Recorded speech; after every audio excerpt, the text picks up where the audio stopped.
What if the biggest name in tech isn't just making the devices you love, but quietly reshaping the entire landscape of entertainment by taking a page directly from its biggest rival's playbook? We often think of Apple as the innovator, but in the streaming wars, they race, showing a surprising willingness to adapt a proven strategy. For years, when we talked about streaming, one name usually came to mind first: Netflix.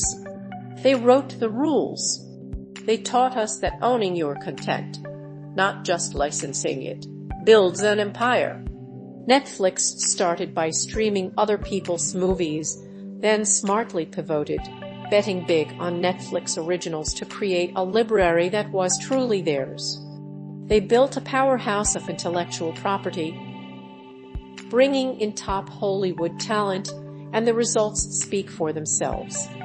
Now, it looks like Apple, a company known for forging its own path, is recognizing the brilliance of that very strategy, and they remaking a seriously bold move. You know Severance, right? That mind-bending dystopian thriller on Apple. Well, Apple just went all in, acquiring the full, complete rights to the show.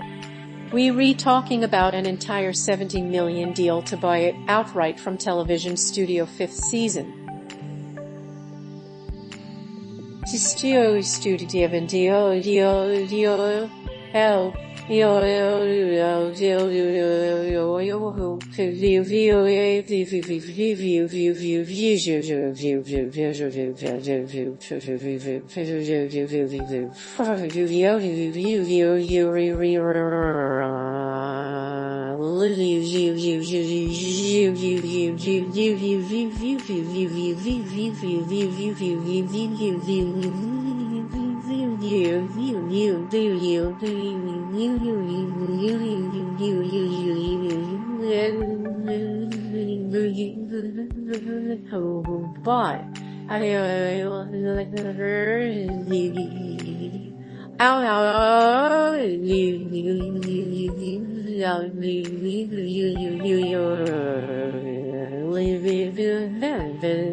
This isn't just licensing a show, it's like buying the entire secret recipe, not just the ingredients.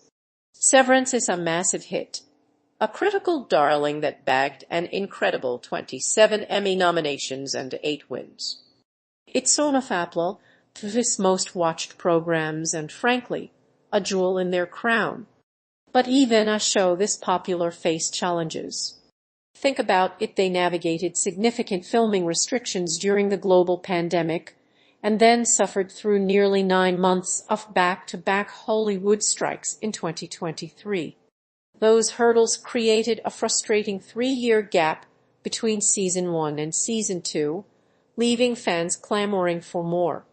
By owning the show lock, stock, and barrel, Apple gains the control needed to avoid such delays in the future, aiming for Season 3 to start filming as early as this summer. More importantly, this acquisition signals a far bigger ambition for the series. This acquisition signals a far bigger ambition for the series. Apple isn't just planning to produce future seasons in-house, they're looking to expand the entire Severance universe. We're talking potential spin-offs, a prequel, and even foreign language versions. Imagine Severance becoming a sprawling franchise, all under Apple's direct creative and financial control. This is a brilliant move because it aligns perfectly with Apple's core philosophy: premium experiences. While many streaming services try to be an all-you-can-eat buffet, Apple focuses on fewer, creator-driven, award-winning programs. They position Apple Plus as a curated, high-quality offering, much like how they approach their iPhones, iPads, and Apple Watches. This isn't a race to have the most subscribers, it's a long game to establish a premium brand in the living room. We know Apple often enters markets slowly, quietly building its foundation, and then, almost inevitably, becomes a dominant force. Just look at the iPhone, AirPods, or Apple Watch. A similar pattern played out there. They might not publicly break out Apple's financial results, and yes, industry estimates suggest they are spending over $1 billion a year building this content library, but that's the long-term investment in their premium strategy. Netflix might still boast over 300 million subscribers, but should never count Apple out. They have a history of proving doubters wrong, focusing on quality and building lasting value. So, as Apple doubles down on owning its most celebrated content, are we witnessing the next evolution of the streaming wars, where intellectual property becomes the ultimate battleground? It feels like Apple is not just playing the game anymore, they're trying to own the entire stadium. What do you think of this shift? Will Apple's methodical, premium approach eventually challenge the streaming giants, or will they remain a niche, albeit high-quality player? We'd love to hear your thoughts. Find us on social media or leave a comment wherever you get your podcasts.